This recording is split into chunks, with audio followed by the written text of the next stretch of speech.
గురుగారు ఇప్పుడు కొంతమందికి ఊరికనే డబ్బులు ఖర్చయిపోతూ ఉంటాయి. అలా ఖర్చయ్యే వాళ్ళ ఇంట్లో అసలు ఎలాంటి దోషాలున్నట్టు, ఆ దోషాన్ని వాళ్ళు పోగొట్టుకోవాలంటే వాళ్ళు ఎలాంటి జాగ్రత్తలు తీసుకోవాలి? సమస్యలు అందరికి ఉంటాయమ్మా. డబ్బుకు సంబంధించిన సమస్యలు లేని వాళ్ళు ఎవరు లేరు. డబ్బుకు సంబంధించిన అందరికీ ఉంటాయి. డబ్బులు ఎక్కువైపోయి సమస్యలు పాలైన వాళ్ళు కూడా ఉన్నారు. హ్మ్. అవును. సమయానికి డబ్బు లేని బాధపడే వాళ్ళకంటే, డబ్బులు ఎక్కువ ఉండి వాటికి సంబంధించిన సమస్యలు ఫేస్ చేస్తున్న వాళ్ళు కూడా అనేకం ఉన్నారు. ఈ సమస్య డబ్బు ఉన్నా సమస్య, డబ్బు లేకపోయినా సమస్య. It is common everywhere. అయితే మనం సంపాదించి ఏదో ఒక గోల్ పెట్టుకుంటాం, ఒక లక్ష్యం పెట్టుకొని ఇంత డబ్బు దానికి ఖర్చవుతుంది. కాబట్టి మన సేవింగ్స్ ఇవన్నీ చేసుకుంటూ ధనాన్ని కూడబెట్టుకుంటూ ఉంటారు. మళ్ళీ ఏదో ఒక సమస్య వచ్చి ఈ డబ్బు ఖర్చయిపోతూ ఉంటుంది. వాళ్ళు అనుకున్నది ఎప్పటికీ నెరవేరదు. హ్మ్. ఇది సాధారణంగా జరిగేది. ఒక ఇల్లు కొందామనో, లేకపోతే ఒక ఫ్రిడ్జ్ కొందామనో, ఒక ఒక మోటార్ బైక్ కొందామనో ఏదో ఒక విధంగా లోన్స్ వస్తాయి. కానీ ఈఎంఐలు కట్టడానికి ముందు 20% వీళ్ళు కట్టాలి కదా! దానికి జమ చేసుకున్నా కూడా ఉండవు. దానికి అప్పు తీసుకురావాల్సొస్తది మళ్ళీ. సో, ఇట్లాంటి సమస్యలు వాళ్ళకి కారణం తెలియదు కొంతమందికి. కొంతమందికి కారణం తెలుసు. వాళ్ళ సంపాదనకి మించి వాళ్ళు ఆలోచిస్తున్నారు. ఇది అవుతదా? కాదా? అన్న సందేహం ఉంటుంది కొంతమందికి. కొంతమందికి అట్లా కాదు. అరే! డబ్బులు తెస్తున్నాం, సంపాదిస్తున్నాం, కూడబెడుతున్నాం కానీ నిలవటం లేదు. ఏదో ఒక సమస్య వచ్చి ఖర్చయిపోతున్నాయి. రిపీటెడ్‌గా జరుగుతూ ఉంటాయి. అవును. ఇటువంటి వాళ్ళ కోసం నేను చెప్తున్నా. మన ఆలోచనలు ఎట్లా ఉన్నా, అవసరం ఏదైనా ధనం మనం నిలకడగా కూడబెడదామని ప్రయత్నం చేస్తూ ఉంటే ఎందుకో ఒకదానికి ఖర్చయిపోతున్నాయి. ఇటువంటి వాళ్ళు ఏం చేయాలి? ఒక్కొక్కసారి ఏమవుతుందంటే వీళ్ళు కూడబెట్టుకున్న ధనాన్ని ఎవరో వచ్చి అప్పుగా తీసుకుంటారు. సరే మనకి ఇంకో 2, 3 నెలలు టైం ఉంది కదా! వీళ్ళకిద్దాం ఏదో ఇంట్రెస్టో ఏదో వస్తది అని ఇస్తారు. ఇక వాళ్ళు మళ్ళీ ఆ డబ్బులు తిరిగి ఇవ్వరు. హ్మ్. అప్పుడు కూడా ఇది వృధా ఖర్చయిపోయినట్టే.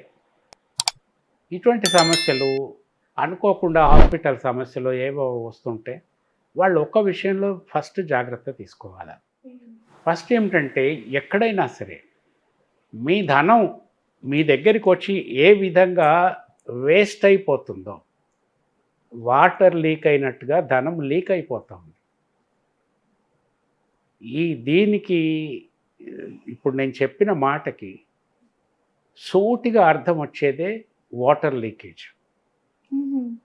మనకి ప్లంబింగ్ వర్క్ ఉంటుంది ఇంట్లో. ఏదో ప్రాబ్లమ్ అనుకుంటూ ఉంటాం. కానీ అది ఇది ఎందుకని వాటర్ తెలీదు. ఎక్కడో లీక్ అయిపోతూ ఉంటుంది. హ్మ్. ట్యాంక్‌లో తొందరగా వాటర్ అయిపోతుంది. Over head water tank. హుహు. అది ఎందుకు అవుతుందో తెలియదు. కొంచెం జాగ్రత్తగా చూస్తే ఎక్కడో వాటర్ లీకేజ్ అవుతున్నట్టు అర్థమైపోతుంది. హ్మ్. అది దొరకబెట్టి ఎక్కడైతే వాటర్ లీక్ అవుతుందో దాన్ని సవరించుకోవటం. ఇది సాధారణంగా ఎవరైనా చేస్తారు.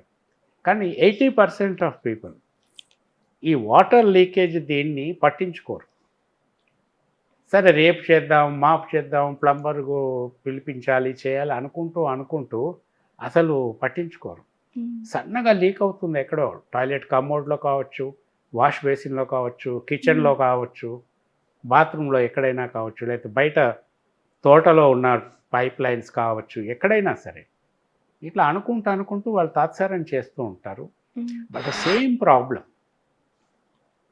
Repeats in financial problems. వీళ్ళకొచ్చే డబ్బులు వీళ్ళకి తెలియకుండానే అనుకోకుండా ఖర్చయిపోతూ ఉండడం. అక్కడ నీళ్ళు ఎట్లా ఖర్చయిపోతున్నాయో వేస్ట్‌గా, హ్మ్. అట్లాగే వీళ్ళ డబ్బు కూడా ఖర్చయిపోతూ ఉంటుంది. ఎప్పుడైతే వీళ్ళు జాగ్రత్త పడి ప్లంబర్‌ని పిలిచి ఆ మొత్తం లీకేజ్ లేకుండా లైన్ సరిచేపిస్తారో, అప్పుడు వీళ్ళకి సమస్య తప్పకుండా పరిష్కారం అవుతుంది. మీరు కావాలంటే మీ ఇళ్లల్లో ఎక్కడైనా వాటర్ లీకేజ్ ఉండి, మీకు ఈ ప్రాబ్లమ్ ఉంటే మీరు ఆ లీకేజ్ ప్రాబ్లమ్‌ని ఫస్ట్ సాల్వ్ చేయండి. మీ ప్రాబ్లమ్ ఆటోమేటిక్‌గా సాల్వ్ అయిపోతుంది. హ్మ్. ఇంకా ఒకటేంటంటే డబ్బులున్నాయి మీ దగ్గర. హ్మ్. మీకు అవసరానికి మించి డబ్బులున్నాయి. మీకు మనీ సమస్య లేదు. కానీ వాటర్ లీకేజ్ ప్రాబ్లమ్ ఉంది. హ్మ్. ఈ వాటర్ లీకేజ్ సమస్య మీకు ఎప్పుడు మీకు గుర్తింపుకొస్తుందంటే అవసరమైనప్పుడు ట్యాప్ తిప్పితే ఒకసారి నీళ్లు రావు. Okay. Overhead water tanker మొత్తం ఖాళీ అయిపోయింది. అప్పుడు మళ్ళీ వెళ్ళి బోరో, మోటారో ఒకటేసేసి వాటర్ అంతా పైకి పంపిస్తారు. సో, ఈ వాటర్ మీకు అందుబాటులో ఉన్నంత వరకు ఈ వాటర్ సమస్య అన్నది మీకు అర్థం కాదు. అలాగే డబ్బు మీకు చేతి నిండా ఉన్నప్పుడు, ఈ డబ్బు ఖర్చయిపోతున్నదన్న సమస్య మీకు అవగతం కాదు.